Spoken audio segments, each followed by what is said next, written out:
Hello guys, in this video tutorial I'm going to show you what happens if you repost on TikTok. Basically you just click this share icon and you click repost, and now TikTok says you reposted this video. So if you repost a video on TikTok, basically what you are doing is sharing this video with all of your followers. Obviously it won't show up as if it's your own video, they will just be able to see that you shared this video. But if they go to your profile, the video you reposted will be visible for them if they click on this repost icon.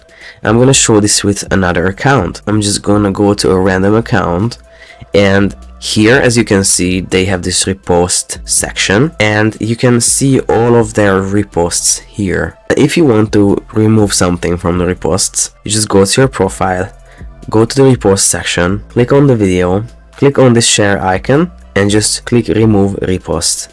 Alright, so all in all, this is what happens when you repost on TikTok. I hope you found this tutorial useful. If you want to get access to our Make More Money with TikTok checklist for free and other TikTok marketing resources and deals, make sure to check the links in the description below.